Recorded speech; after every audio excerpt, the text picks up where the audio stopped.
ये ईश्वरीय कृपा जो संतों का समागम और भगवान के शुभ स्थान पर संतों महाजन महापुरुष तीर्थ यात्रा पालन करते हुए दशपर्श करते हुए भक्त स्थान पर आश्रय लेकर सर्वानंद पाया और यही सर्वानंद है। क्योंकि आनंद की जो विभूतियां हैं ये सुखमय जीवन को व्यतीत करने के लिए एक मानवता का कर्तव्य, मानव धर्म को निभाने के लिए ये ईश्वर की महान कृपा है। मानव तो सभी है, लेकिन जो मानव अपने अधिकारों को, अपने लक्ष्य को जानता है कि मेरा लक्ष्य है क्या, उस परमात्मा ने मेरे को किस लिए यहाँ पर भेजा हुआ है। कोहम कथम यद ज्ञातम कोष्कर्तम न विद्यते। जिसने अपने लक्ष्य को समझ लिया वही एक मनुष्य कहलाने का अधिकारी है, वरना मानव तो सभी है। लेकिन मन धन आशय, आशा कहते सिद्धांत विचार में लाभ को जानने के लिए। जिसने अपने सिद्धांत नेचर लाइफ को जाना, जिसने अपने नेचर लाइफ को जाना, तो संसार के अंदर ऐसी महान विभूतियां सत्कर्म करते हुए संसार के अंदर संघर्ष करते हुए अपने भविष्य को उजागर कर जाती है। आज हम उनके कल्पन मूर्तियों को अपने रूमों में टांगकर प्रभु परमात्मा से ये रिक्वेस्ट करते हैं कि ईश्वर हमको भी सद्बुद्धि प्रदान करें, ताकि हम इन महापुरुषों की तरह, देवताओं की तरह कुछ कर्म करते हुए आगामी जीवन को बना लेना। क्योंकि जिन देवताओं की हम पूजा करते हैं वो देव भी भगवान से प्रार्थना करते हैं कि हे पिता परमात्मा, आपने हमारे लिए ये मानव शरीर नहीं दिया, क्यों कि ये देव योनि है। इस देव योनि के अंदर 4 तत्व होते हैं, उसके अंदर एक मिट्टी तत्व नहीं होता। मानव के अंदर एक मिट्टी तत्व होता है जो 5 तत्व से मिला हुआ स्थूल, जिसको हम मानववादी के रूप में जानते हैं। क्योंकि महापुरुषों ने नीति के अंदर तुलसीदास जी ने रामायण में बोला,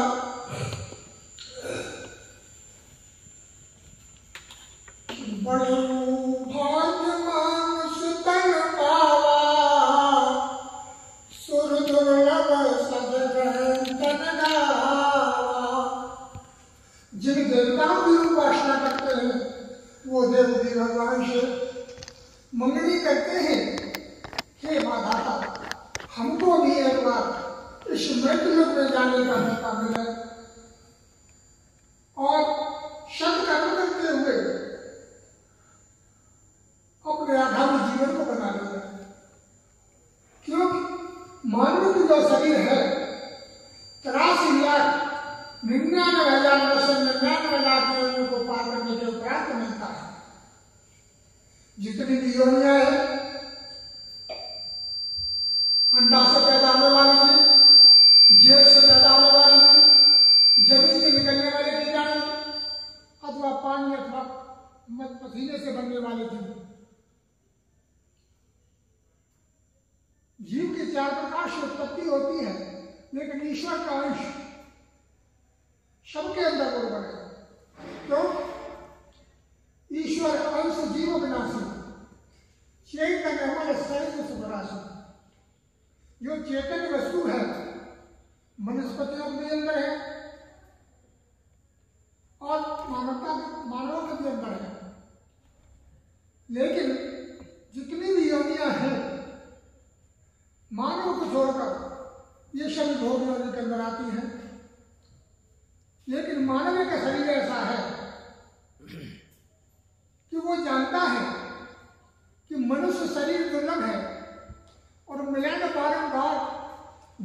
फल पक कर भूमि गिरे तो बहुरों न लागेगा।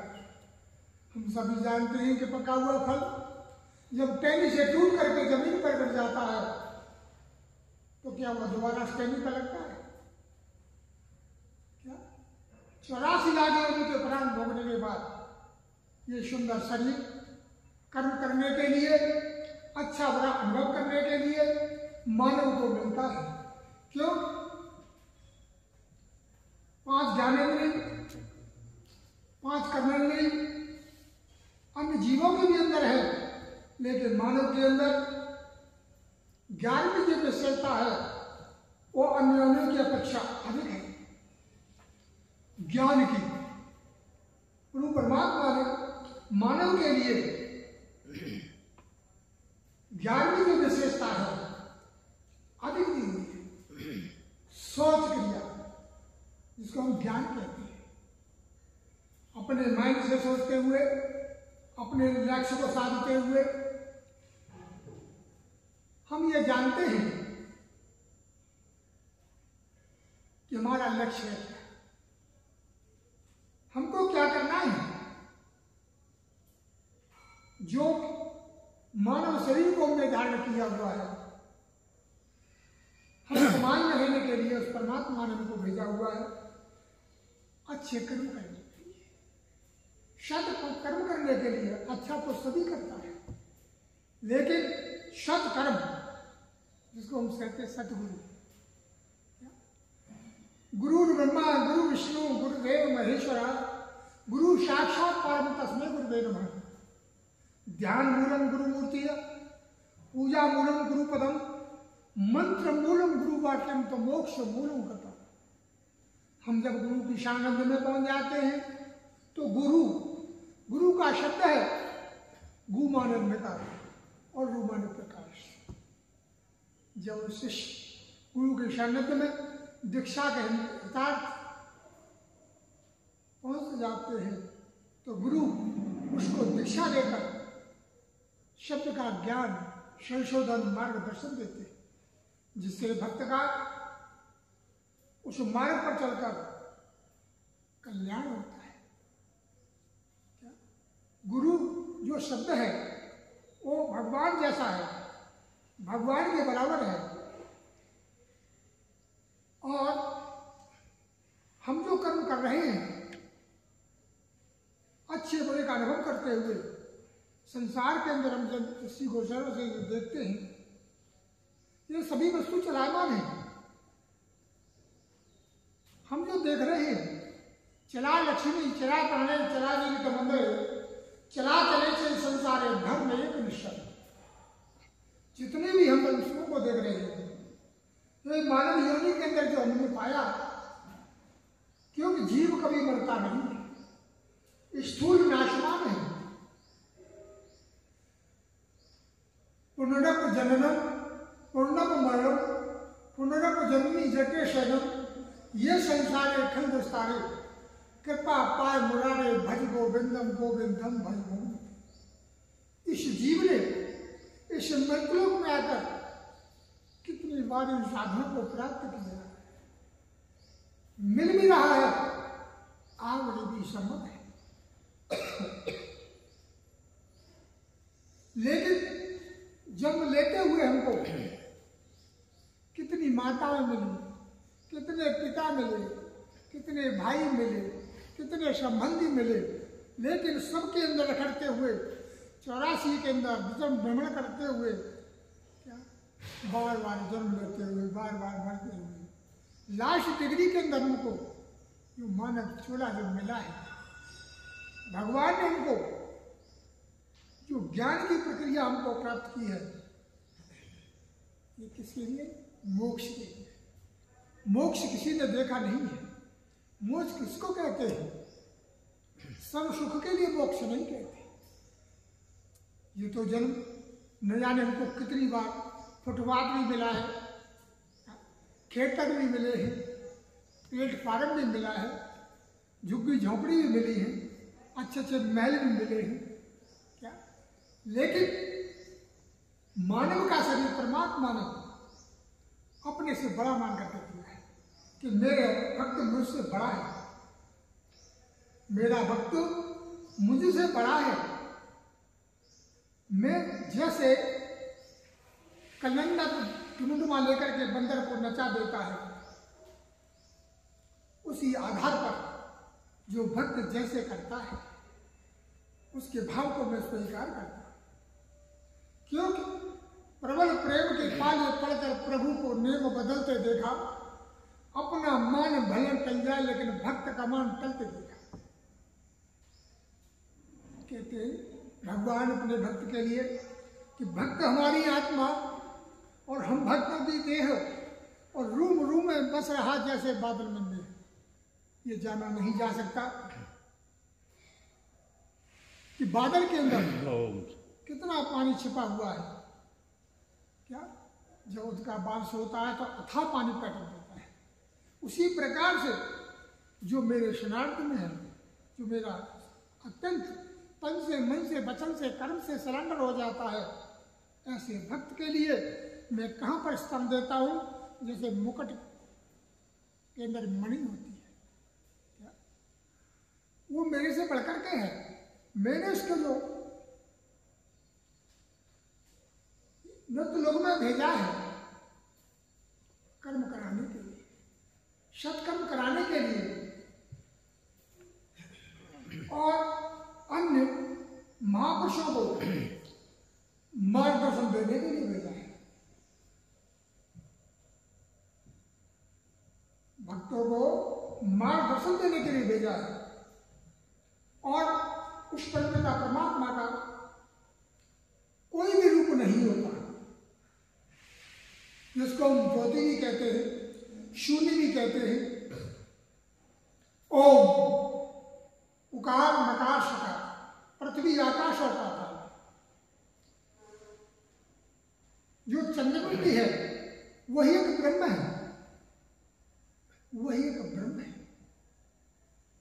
जिसको कहते हैं एक ब्रह्म द्वितीय नास्ति।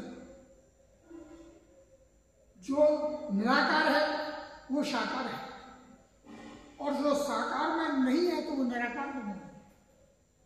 जब साकार है तो निराकार है, और निराकार है तो साकार है। जब कोई भी प्रॉब्लम आती है, क्योंकि सत्य और असत्य, धर्म और कर्म, पाप और पुण्य, दिन और रात, स्त्री पुरुष, माया और धर्म। जब दिन है तो रात है, रात नहीं है दिन भी नहीं है। संसार सागर पथ है, सबका विचार एक सा नहीं हो सकता। हमारे भारतवर्ष के अंदर 33 करोड़ देवता है, लेकिन सबकी आकृति अलग अलग है, सबके नाम भी अलग अलग है। लेकिन कृष्ण योगी ने ऐसा कहा है कि भाव ही जिंदगी देवो न काशी पाषाण विडम्बनाय। यदि भक्त के अंदर मेरे प्रति आस्था है, भाव है, तो मैं चाहे पत्थर की मूर्ति में हूं,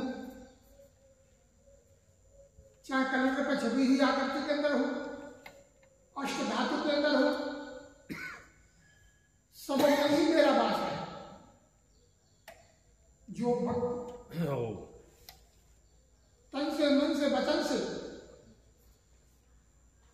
मेरे प्रति आस्था रखता है, तो उस आकृति के अपने सेवक के लिए मैं एक ऊर्जा देता हूं,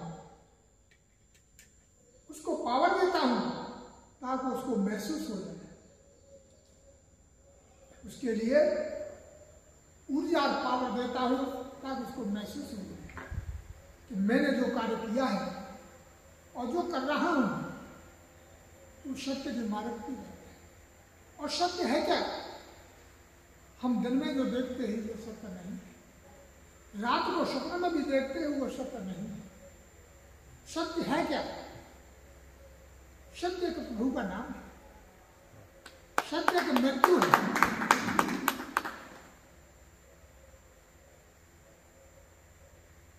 लेकिन जो महापुरुषों ने जो सच किया, अनुभव किया, जिन्होंने 88 हजार वर्ष तक किया, और परमात्मा ने जाकर उनको दर्शन दिया, उनको भाव को जाना, उन स्थान को प्रकट किया और खुशहाल बना।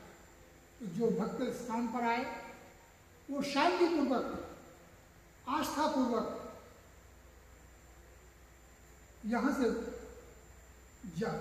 और जो कोई भी भक्त इस स्थान की सुने और वो भी आए तो खुशमय होकर दिन करे। वो इसका ऋषियों ने जो रिसर्च किया, उसका अनुभव किया, उसका प्रैक्टिकल किया, प्रैक्टिकल जानने के बाद उसको जान लिया कि ये सत्य है। सत्य का जो मार्ग है वो बड़ा कठिन है, कड़वा है, उसके अंदर यू के और एन के गुण होते हैं। उस पर निकलना सेवक की बहुत बड़ी परीक्षा है।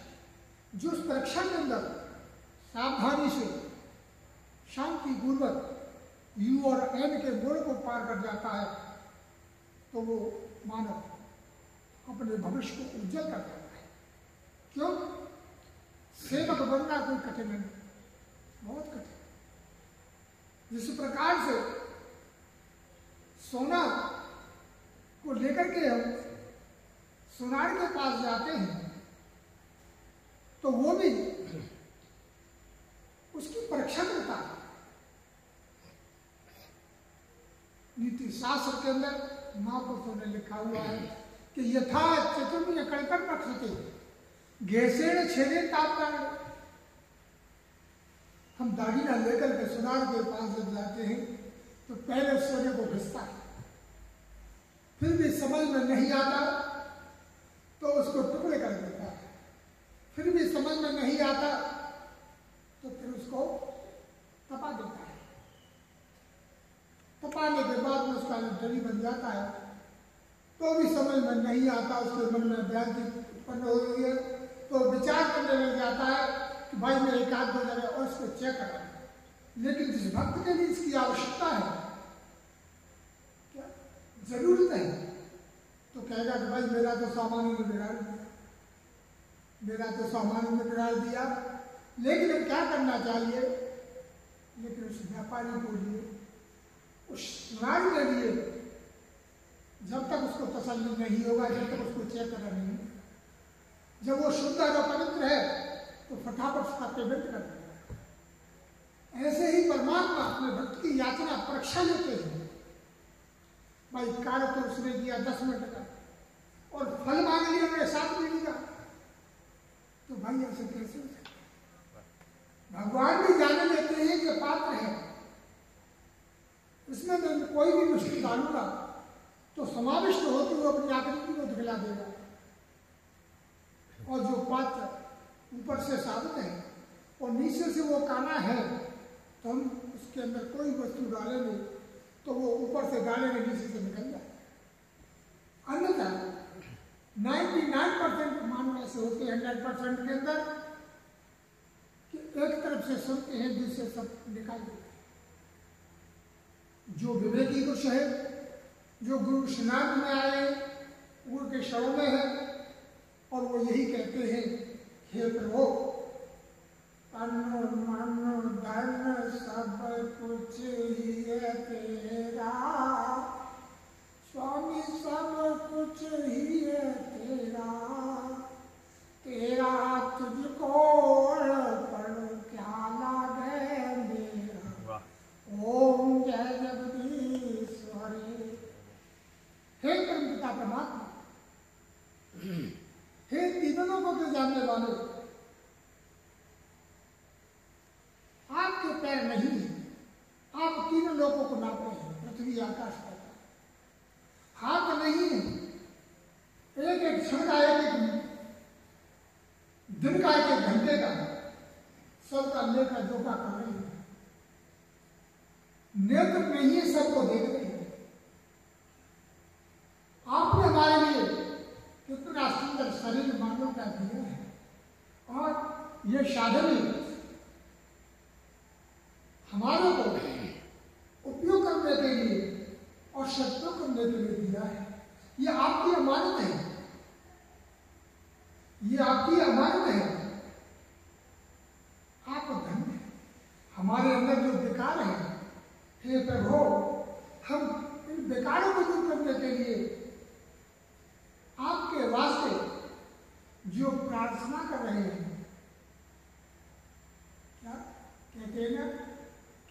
विषय विकार मिटाओ पाप हरो देवा, श्रद्धा भक्ति बढ़ाओ संतन की सेवा। ओम जय जगदीश हरे। ये स्थूल विकार से बना हुआ है। न जाने कौन से समय पर, कौन सी घड़ी के अंदर, क्योंकि दिन के अंदर 12 घंटे होते हैं। एक घड़ी 1.5 घंटे भी होती है। इसमें काल घड़ी, अमृत घड़ी, शुभ घड़ी, लाल घड़ी, 2 घड़ी, चंचल घड़ी, मृत्यु घड़ी, आत्मिक घड़ी, 8 घड़ी होती है। 12 घंटे। कौन सी घड़ी हमारे लिए ऐसी आ जाती है जो अशांति पैदा कर देती है, और कौन सी सुबह ऐसी घड़ी आ जाती है जो हम काल को नहीं सोचते हैं और वो परमात्मा हमको शुभ समय देता है, अच्छा समय देता है। तो स्थूल हमारा एकदम स्वच्छ पवित्र हो जाता है, करने में हम सूक्ष्म कार्य बन जाते हैं। हे प्रभु, हम यही केवल चाहते हैं आपकी तरह हमको भी सद्बुद्धि प्रदान हो, जो आपकी तरह हमें कुछ कर्म करते हुए आगामी जीवन को बना लेंगे। क्या आगामी जीवन को बना लेंगे? तो भगवान आपके इस स्थान पर बड़ा आनंद पाया और स्थान का हमको बहुत शांतिपूर्वक सुख सुविधा मिला, और यहाँ का आदान प्रदान से, क्यों स्थान और भक्त का खुशमय जीवन व्यतीत जब ही होता है, जो नीति शास्त्र में लिखा हुआ है, दर्श पदस मुख मांगन पाना, कटहु पाप कह वेद पुराना। आदान प्रदान करने से न जाने हमारे कौन से जो संकट हैं, आने वाले हैं या आ चुके हैं, तो वो समय देते हैं परमात्मा। समय की अनुभूति के अंदर संत विचरते हुए, संत पेट भरने के लिए, मांगने के लिए नहीं, संत विचरते हुए। नीति में क्या लिखा कि संत मही विचरंत सुखी। संत जिन्होंने जो रिसर्च किया, अनुभव किया, उसका प्रैक्टिकल करके भक्त के गेट पर अलग लगाकर उसकी आस्था को नम्रता भाव से मार्गदर्शन देते हैं। जो कहते हैं सत्संग, महापुरुषों ने लिखा है कि बिन सत्संग विवेक न होई, राम कृपा में सुलभ न सोई। जब समय अच्छा आता है, तो जब भक्त से और संत का आदान प्रदान होता है, तो वो ईश्वर सत्य कर्म कराने के लिए और भक्त के भविष्य को उज्जवल करने के लिए ऑटोमेटिक दर्शन दे जाते हैं। बोलो कृष्ण भगवान की जय, भक्त भगवान की जय, सनातन धर्म की जय, सब संतन की, सब संतन की जय। जय श्री राधे गोविंद। ओम मन शांति दाता श्री गुरु चरणारविंदाय नमो नमः। गुरुर्ब्रह्मा गुरुर्विष्णु गुरुर्देवो महेश्वरा, गुरु साक्षात् परब्रह्म तस्मै श्री गुरवे नमः। ब्रह्मानंदं परमसुखदं केवलं ज्ञानमूर्तिम् भूषितभूषणाढ्यं श्रीपादराजं शरणं प्रपद्ये।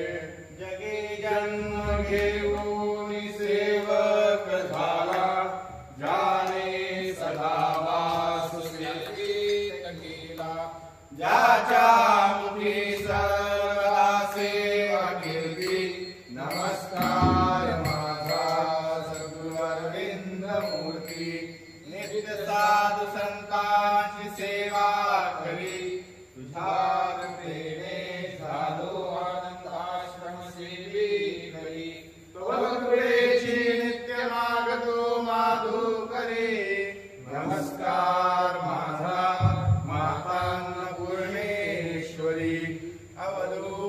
श्री गुरुदेव दत्त।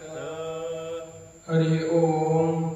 आनो भद्रा सर्दो यन्तु विश्वतो दब्दासो परितासोद्भिदाः देवानो यथा सदमिन्द्रुते सन्नप्रायो रक्षितारो दिवे दिवे देवानां भद्रासो मदिर्रुजो यतां देवानां रात्रिर्विनो निवर्तताम् देवानां सख्यमुपसेदिमा वयं देवानायुप्रतिर्मित्रीवसे तान् पूर्वयानिविदाहो महे वयं वदामि मित्रमदितिं दक्षमसृतम् अर्यमणो वरुणो सोममश्विना सरस्वती न सुगामयस्करत तन्नो वातो मयो भुवादिवेशचन्दन्माता पृथिवी तत्पिताद्यो तद्ग्रावाणः सोमसुतो मयो भुवस्तदश्विनामृतन्यज्ञायुवम् तमीशानं जगतस्तुषस्पदेन्द्रियेन्द्रिर्वमोहसे भूमहे वयानां पूषाणो यथा वेदसामसद्वृद्धे रक्षिता पारिर्दब्धस्वस्तिये स्वस्ति न इन्द्रो वृद्धश्रवा स्वस्ति न पूषा विश्ववेदाः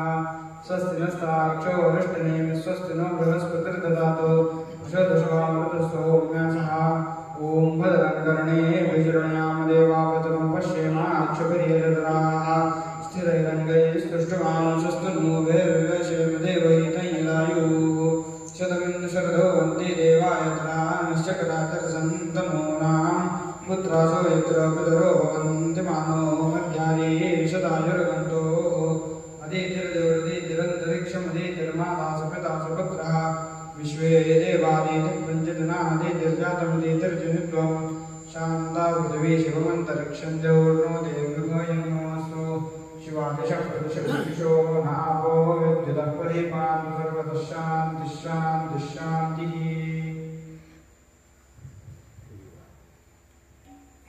जय गुरुदेव। मथुरा से श्री ब्रिजानंद जी स्वामी और उनके जो साथी हैं उनका आनंद आश्रम में जो भी हमारे तरफ से गुरु ने जो प्रेरणा दी सेवा हो गई और जो भी सेवा में त्रुटि रही हो तो हमें आप स्वामी जी आशीर्वाद दे कि हम और सेवा अच्छी कर सके क्योंकि संतों के आशीर्वाद के बिना सेवा नहीं हो सकती और सेवा के बिना जीवन व्यतीत नहीं हो सकता, जीवन में आनंद प्राप्त नहीं हो सकता। आपके सत्संग से तो हमारा मन इतना प्रफुल्लित और आनंदित हो गया कि हमें लगा कि आज हमारे गुरुदेव जी आपके रूप में आनंद आश्रम में पधारे और हमें आशीर्वाद दे दिया। तो आपका बहुत बहुत धन्यवाद। आप पधारे, यहाँ पर निवास किया, काका जी के उस मंदिर में आपका निवास हो गया जहाँ एक जागृत चैतन्य और आनंद है। तो मैं स्वामी जी से जानना चाहता हूँ कि आपको यहाँ आकर कैसे लगा स्वामी जी?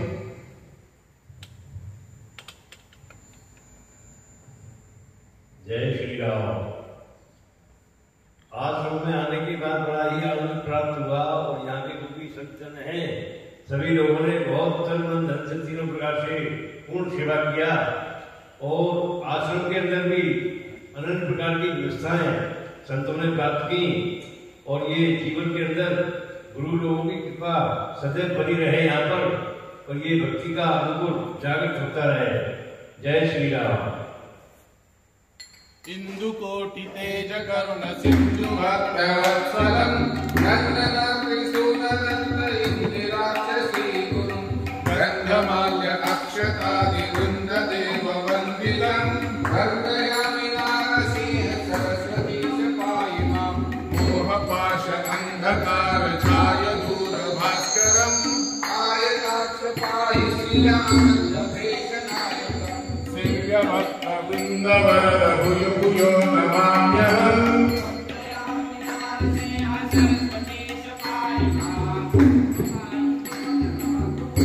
ओंकारेश्वरं कामक्रोधमोहरहित सोमसूर्यलोचनम् कामितातदातु भक्तकामधेनु श्रीगुरुं वन्दयामि नारसिंह सरस्वतीश पाहि मां सोमवायुतेज आम्बोमिलत्वमेश्वरम्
अवधूत चिंतन श्री गुरुदेव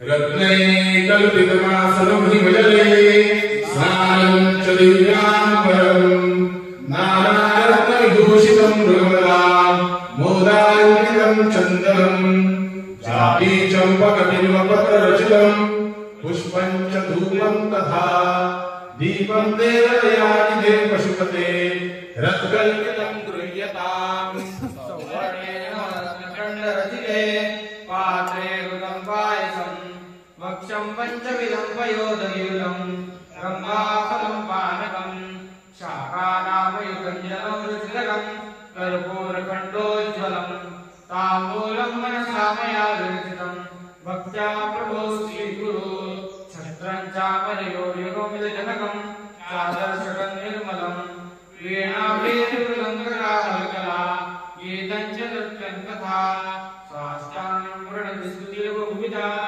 एतत्समस्तं मया सङ्कल्पेन समर्पितं तव विभो पूजा गृहाण प्रभो आत्मा त्वं गिरिजावति सहचरा प्राणा शरीरं गृहम् पूजा ते विषयोपभोगरचना निद्रा समाधिस्थितिः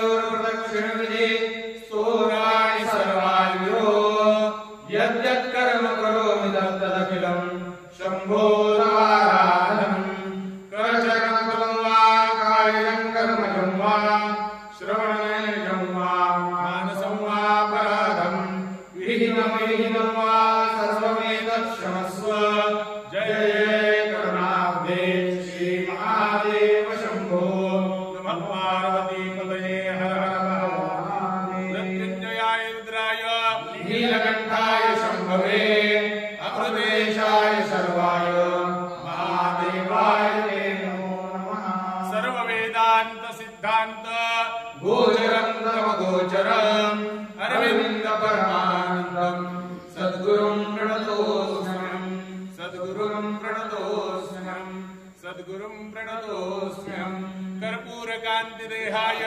श्री ब्रह्मस्वरूपधराय च वेदशास्त्रपरिज्ञाय श्रीकाकारामाय नमोऽस्तुते श्रीकाकारामाय नमोऽस्तुते गंगा गंगेति यो ब्रूयात् यो जनानां च दैरपि मुच्यते सर्वपापेभ्यो विष्णुलोकं स गच्छति विष्णुलोकं स गच्छति विष्णुलोकं स गच्छति कृष्णाय वासुदेवाय हरये परमात्मने प्रणतक्लेशनाशाय श्री गोविन्दाय नमो नमः सद्गुरुदेवाय नमो नमः श्री गुरुदेवाय नमो नमः आनंद गंध सच्चिदानंद पूर्ण ब्रह्म परमात्मा